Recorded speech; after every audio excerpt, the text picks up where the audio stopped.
Los bosques nativos de Uruguay son el hábitat de cientos de especies y brindan servicios esenciales. Regulan el agua, capturan carbono y protegen el suelo, pero están bajo amenaza.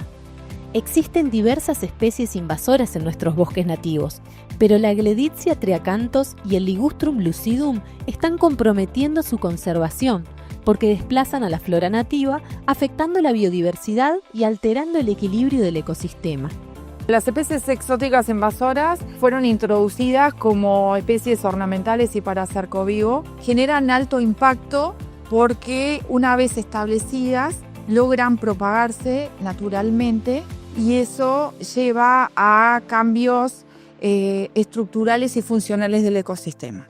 Llegan por distintos vectores, agentes de dispersión, a los distintos sitios y una vez que logran establecerse, estas especies se caracterizan por tener un rápido crecimiento. Y en el monte nativo lo que hacen es competir con las especies nativas y van buscando la luz. Entonces logran sobresalir el nivel del dosel de las nativas. Eso lleva a que las especies nativas quedan en un nivel más bajo y empiezan a quedar suprimidas. A su vez, la alta fuente de propágulos que tiene cada árbol que logra desarrollarse compite con la regeneración del bosque nativo.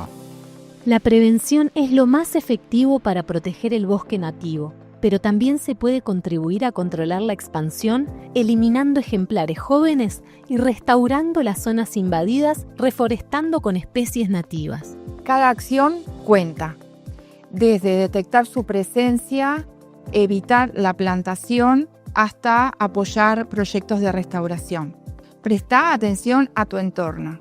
Conservar nuestro bosque nativo es compromiso de todos. Podemos lograrlo. Conocer es proteger. Elegí plantas nativas. Sumate al esfuerzo de todos por cuidar nuestros bosques nativos. Informate y ayuda a frenar esta invasión.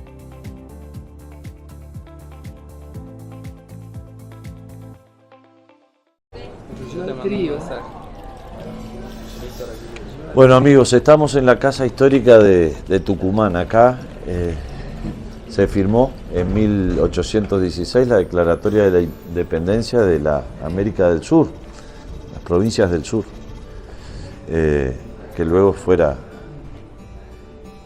lo que hoy conocemos como República Argentina. Ahí podemos ver el patio, ¿no?, de esta casa, que es una reconstrucción de aquella, donde los congresistas estuvieron muchos meses, porque no fue como todo proceso en aquel momento y hoy, no fue una cuestión de sentarse en torno a una mesa y estaban todos de acuerdo, hubo mucha negociación. Había quienes planteaban una monarquía inca, había quienes planteaban una república. De hecho, una de las características que van a tener estas negociaciones del 16, que empezaron en el 15, creo, y terminaron en el 16,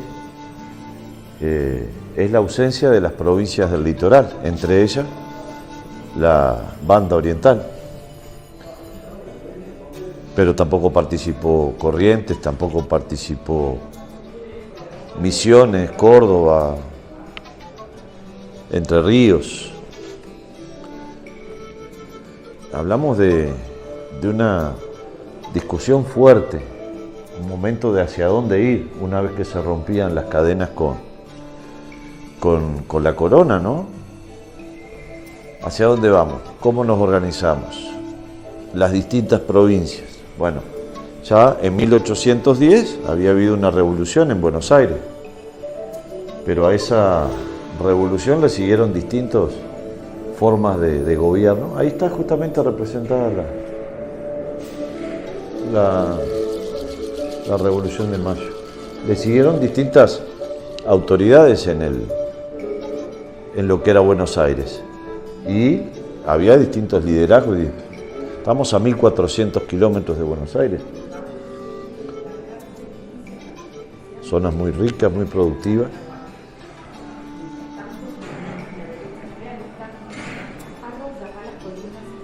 Donde este lugar, Tucumán, había sido sede de batallas, ¿no?, decisivas. Por eso la pregunta, ¿por qué esta revolución que había nacido en Buenos Aires, por qué llegar hasta Tucumán? ¿Por qué acá se dieron? Bueno, la respuesta es muy clara. Estábamos en un lugar equidistante entre Buenos Aires y Lima, el Alto Perú. Perú, perdón. El Alto Perú era Bolivia.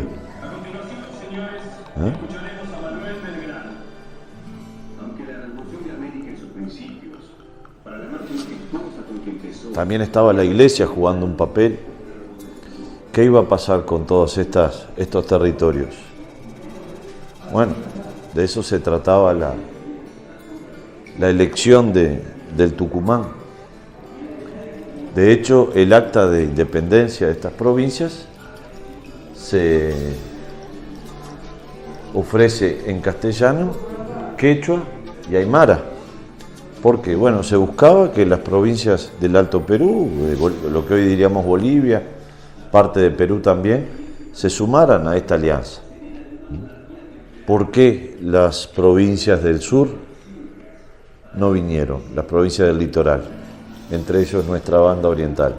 Artigas no permitió porque las condiciones y la mayoría que se daba, la correlación de fuerzas que se daba, justamente le iba a dar una preeminencia muy grande a Buenos Aires, al puerto.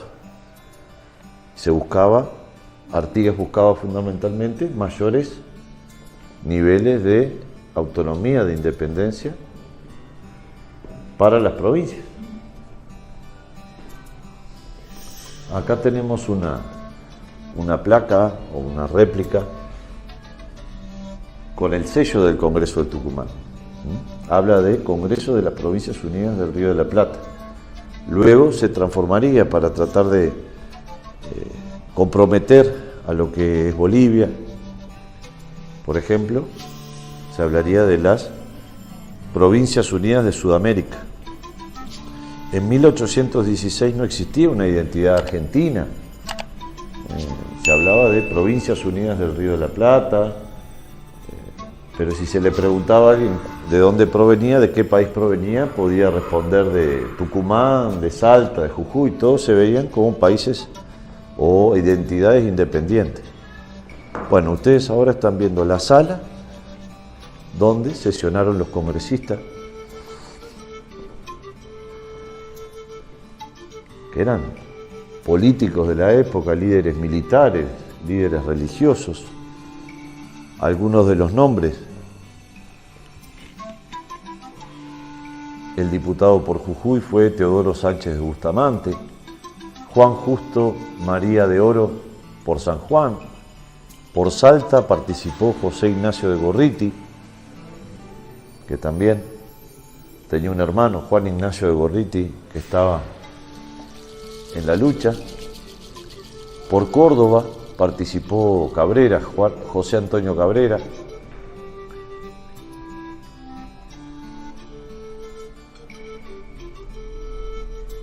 Pedro Miguel Arauz, José Ignacio por Tucumán y José Ignacio Tames fueron los representantes por la provincia de Tucumán.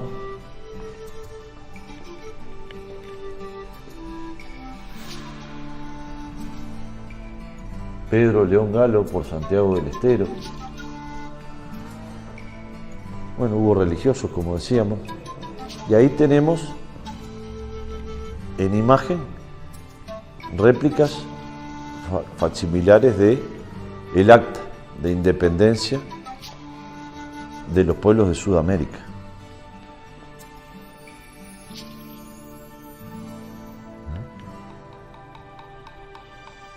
De las Provincias Unidas. Estas son la versión manuscrita entregada a Serapión de Arteaga.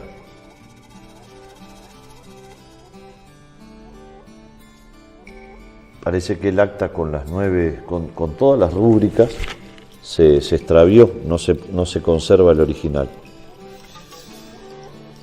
Pero hay copia del acta de independencia en quichua y en castellano, en aymara y en castellano. Así que fíjense ustedes la importancia que le daban a los pueblos originarios. Y después hubo copias para las potencias extranjeras, traducciones al alemán, al inglés, como forma de comunicarle al mundo que algo había cambiado en América. Se cortaban los vínculos con España. Pero ¿qué hacíamos después con la libertad? Bueno, esa era la gran discusión que tenía. La gran discusión.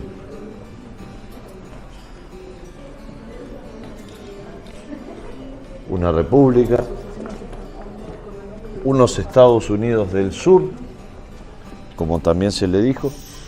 Bueno, Artigas participó, la banda oriental participó a su estilo, por omisión no vinieron muchos congresistas, porque, bueno, lo que en definitiva cuajó aquí el 9 de julio, que además es el Día de la Independencia de 1816, fue una independencia de la metrópoli española, pero una dependencia muy grande de Buenos Aires, para lo que hace al comercio, lo que hace a